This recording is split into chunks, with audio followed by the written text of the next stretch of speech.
Shalom saudara-saudari yang dikasihi oleh Tuhan. Mari kita mengawali renungan online ini dengan berdoa. Tuhan, terima kasih atas semua perhatian-Mu dan kasih-Mu kepada kami. Kami juga bersyukur diberi banyak talenta, karunia, kemampuan saat menjalani kehidupan di dunia ini. Tolong kami selalu bisa menyadari akan peran-Mu luar biasa di hidup kami ini, sehingga kami tahu diri dan tidak melakukan hal-hal yang tidak benar, yang tidak berkenan kepadamu. Dan berbicaralah kepada kami saat kami mengikuti renungan online ini. Demikian doa kami panjatkan dalam nama Tuhan Yesus Kristus. Amin. Saudara-saudari yang dikasihi oleh Tuhan, ada seorang hamba Tuhan memiliki kepemimpinan alamiah dan juga memiliki talenta luar biasa. Pikirannya cerdas dan komunikasinya pun dengan orang lain sangat mengagumkan banyak orang. Saat ia mulai melayani Tuhan, ia tahu bahwa karunia-karunia-Nya untuk tujuan yang jauh lebih tinggi daripada kesuksesan dan kemuliaannya sendiri.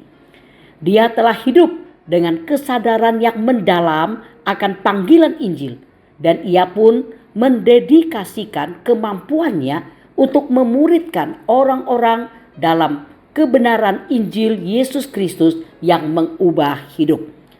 Tetapi dalam perjalanan waktu, dia menjadi tersesat di tengah-tengah kisahnya sendiri. Apa yang tadinya tentang Tuhannya, kini tentang dirinya sendiri. Kini dia taunya bahwa dia yang sukses, dia yang berkuasa, dia yang hebat, dan ia membutuhkan pengakuan demikian. Dan kesombongannya sudah menutup hatinya terhadap nasihat orang lain. Dia senang bergaul dengan orang-orang yang dianggap hebat atau berarti.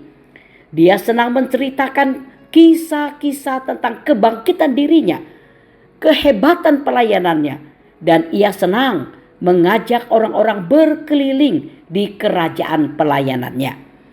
Dulu ia seorang pria lembut, hari ini menjadi seorang pemarah dan suka mengatur dengan sewenang-wenang.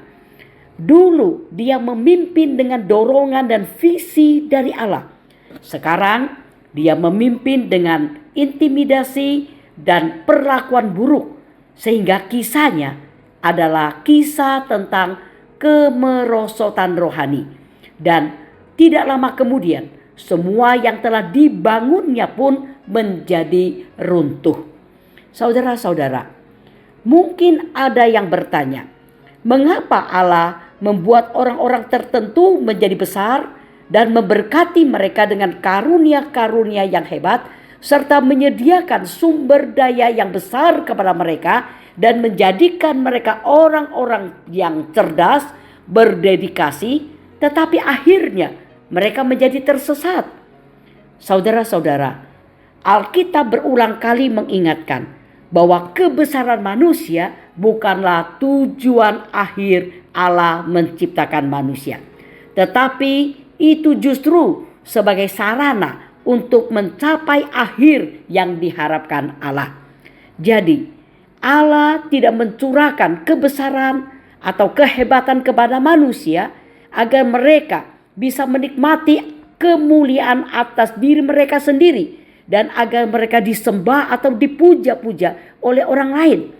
Saudara-saudara, Allah tahu bahaya kesombongan, dan Dia pun menyadari betapa cepatnya kesombongan pada diri seseorang bisa menggantikan rasa syukurnya kepada Allah. Dan Allah juga tahu bahwa kesuksesan jauh lebih berbahaya secara rohani daripada kegagalan. Jadi mengapa Allah menjadikan orang sebagai orang-orang besar atau berkuasa dan hebat? Jawaban atas pertanyaan ini ada dalam perkataan Ratu Seba saat dia merenungkan kebesaran Raja Salomo. Hal ini dapat kita bandingkan di 2 Tawari pasal 9 ayat yang ke-8 yang tertulis demikian. Terpujilah Tuhan Allahmu yang telah berkenan kepadamu sedemikian hingga ia mendudukkan engkau di atas tatanya sebagai raja untuk Tuhan Allahmu. Karena Allahmu mengasihi orang Israel, maka ia menetapkan mereka untuk selama-lamanya dan menjadikan engkau raja atas mereka untuk melakukan keadilan dan kebenaran. Ya, Ratu Seba benar, kebesaran Salomo bukan untuk menceritakan tentang Salomo, tetapi menceritakan tentang Tuhan, tentang kasih dan keadilan dan kesetiaan Allah kepada umatnya.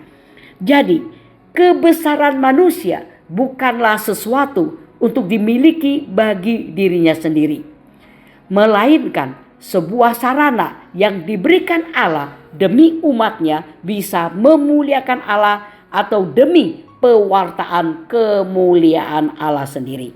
Dengan ini kiranya kita rela dan dengan sukacita menyerahkan setiap talenta, karunia, dan kemampuan yang telah diberikan olehnya untuk tujuannya dan untuk kemuliaannya, tanpa mencuri sedikit pun kemuliaan darinya.